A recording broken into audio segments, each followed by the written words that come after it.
वहीं अगली खबर जुड़ी हुई है मदद के नाम पर दुष्कर्म से। दरअसल रेवाड़ी में महिलाओं के प्रति बढ़ते अपराध को देखते हुए सरकार की तरफ से सख्त कानून बनाए तो जरूर गए हैं, लेकिन आपराधिक घटनाएं फिर भी लगातार बढ़ रही हैं। रेवाड़ी की कनॉट प्लेस कही जाने वाली ब्रास मार्केट में अंग्रेजी की कोचिंग लेने वाली एक नाबालिग छात्रा को उसी के गांव के रहने वाले एक युवक ने उस समय उसे अपनी हवस का शिकार बना डाला जब वो अपने गांव से रेवाड़ी कोचिंग लेने के लिए जा रही थी।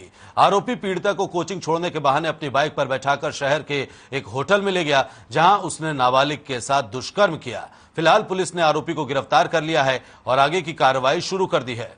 तो आपको बता दें कि इंग्लिश की कोचिंग लेने वाली छात्रा के साथ में आरोपी ने उसे लिफ्ट देने और कोचिंग सेंटर छोड़ने के बहाने अपने साथ ले गया और इसके बाद एक होटल में ले जाकर के उसके साथ दुष्कर्म की वारदात को अंजाम दिया।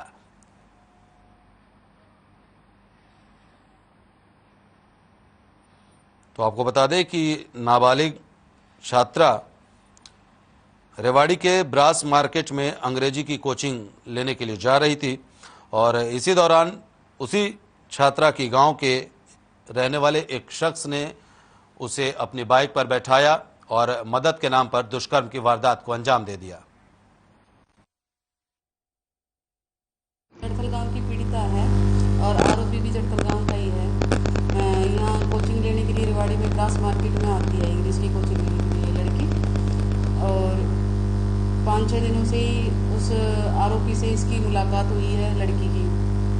ब्रास मार्केट में से अपनी मोटरसाइकिल बिठा के आरोपी ले गया है एक होटल में और वहाँ ले जाकर पीड़िता के साथ जबरदस्ती गलत काम किया। मुकदमा दर्ज कर दिया 363-66 सेक्शन के तहत पॉक्सो लगाई है आरोपी। और इसी खबर पर ज्यादा जानकारी के लिए महेंद्र भारती हमारे साथ रेवाड़ी से लाइव जुड़ रहे हैं। महेंद्र, हम आपसे समझना चाहेंगे पूरी घटनाक्रम कैसे हुई, कैसे इस दुष्कर्म की वारदात को अंजाम दिया गया और ये आरोपी जो मदद के नाम पर अपने ही गांव की एक नाबालिग छात्रा को हवस का शिकार बनाता है वो कौन है? जी विवेक, मैं आपको पूरी घटना बताता हूँ।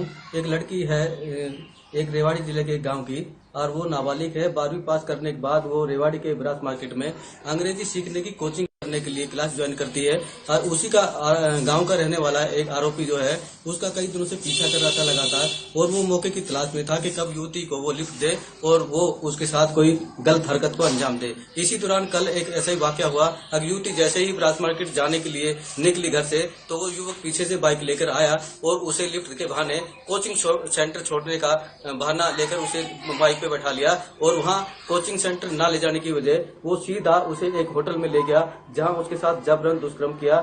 जब दुष्कर्म करके पीड़िता को जो वहां से छोड़ा तो वो अपने घर परिजनों को सारी बात घटना की बताई गई और घटना के बाद बताने के बाद तुरंत उसके परिजनों ने मॉडल टाउन थाना पुलिस को शिकायत दी और मॉडल टाउन थाना पुलिस ने त्वरित कार्रवाई करते हुए आईओ नियुक्त किया गया, जिसमें शोभा रानी आईओ बनाई गई है और उसके बाद 363, 366 और पोस्को धारा के तहत मामला दर्ज कर आरोपी को तुरंत गिरफ्तार कर लिया गया है। आज उसे न्यायालय में पेश किया गया था जहाँ से सलाखों के पीछे भेज दिया गया है। अभी पीड़िता का मेडिकल भी कराया गया है और उसके 164 के बयान दर्ज कराकर उसे घर भेज दिया गया है। लेकिन महिलाओं के लिए सुरक्षा के लिए केंद्र सरकार व प्रदेश सरकार द्वारा सख्त कानून बनाए गए हैं, लेकिन फिर भी ऐसी वारदातें आए दिन घटती रहती हैं। आखिर समाज में सुधार कब आएगा इसका कोई अंदाजा नहीं है, क्योंकि केंद्र सरकार सख्ती कर रही है, लेकिन हमें और समाज को जागरूक होना पड़ेगा महिलाओं के प्रति, ताकि ऐसे घिनौने कृत्य को कमी लाई जा सके और ऐसे दरिंदे जो घूम रहे हैं उन पर अंकुश लगाए जा सके। जी विवेक। महेंद्र, एक चीज और समझना चाहेंगे, जब नाबालिग छात्रा को अगर उसके गांव के रहने वाला शख्स उसकी कोचिंग के बजाय अगर किसी होटल में लेकर जाता है तो किसी तरह का विरोध, किसी तरह कोई बात, ऐसी कुछ बातें निकलकर सामने आई? जी वही मैं बात आपको बता रहा हूं कि जैसे भी आरोपी कई दिनों से मौके की तलाश में था। पीड़िता जो थी अपने घर से कोचिंग क्लास से ज्वाइन करने के लिए जाती थी और एक दिन उसका टाइम मैच हो गया और पीड़ित आरोपी जो है पीछे से आया अपनी बाइक लेकर और उसे बहला फुसलाकर, क्योंकि गांव का जानकार था इसलिए वो उसकी बाइक पर लिफ्ट लेकर बैठ गई और उसने कहा कि मैं तुम्हें कोचिंग सेंटर छोड़ देता हूं, लेकिन वो बहला फुसलाकर उसे एक होटल में ले गया और वहां उसके साथ जबरन दुष्कर्म किया। अगर माँ ये जबरदस्ती नहीं होती तो पीड़िता अपने घर जाकर जाकर इस बात का खुलासा न करती और शिकायत भी नहीं होती। पीड़िता की माने तो ये उसके साथ जबरदस्ती की गई है, वो भी नाबालिग है, 17 साल की है और 12वीं कक्षा पास करने के बाद वो अंग्रेजी की कोचिंग ले रही है, जबकि आरोपी जो है उसी गांव का रहने वाला है और 23 साल का है और वो इसी संगत का बताया जा रहा है कि उसका चाल चलन गांव में भी सही नहीं है, इसीलिए उसने इस घटना को अंजाम दिया। आगे हम अपने चैनल से के माध्यम से लोगों को अवेयर करना चाहते हैं ताकि अपनी बहन बेटियों को सुरक्षित रखने के लिए उन पर ऐसे आने जाने वाले जो आपराधिक किस्म के लोग हैं उन पर सख्त नजर रखे और उनके साथ आवाजाही करने में मना करे, उन्हें रोके कि ऐसे किसी से लिफ्ट ना ले, किसी के बहकाव में ना आए और अपने विवेक से काम ले ताकि इन अपराधों से बचा जा सके। जी विवेक। ठीक है महेंद्र, और एक और सवाल मैं आपसे लेना चाहूंगा। लगातार पुलिस प्रशासन अगर इस तरह की वारदातें अगर पूरे प्रदेश भर में हो रही हैं तो कहीं न कहीं जो जीरो टॉलरेंस की नीति और तमाम अपराधों पर लगाम लगाने की जो बातें कही जाती हैं, उन दावों की कितनी सच्चाई फिर धरातल पर अमल में आती दिखाई देती है?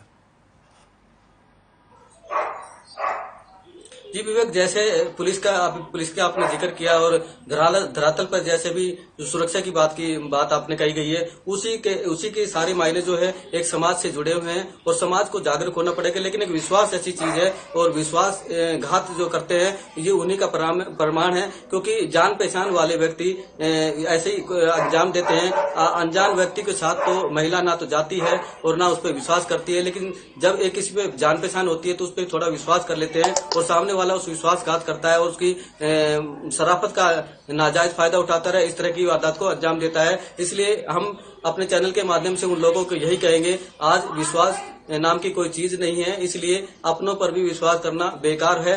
तो कानून के साथ साथ आप भी समाज में सुधार करें और अपने समय और गंतव्य को ध्यान में रखते हुए सतर्कता रखें आने और जाने में, ताकि इस तरह की वारदातों से बचा जा सके। जी विवेक।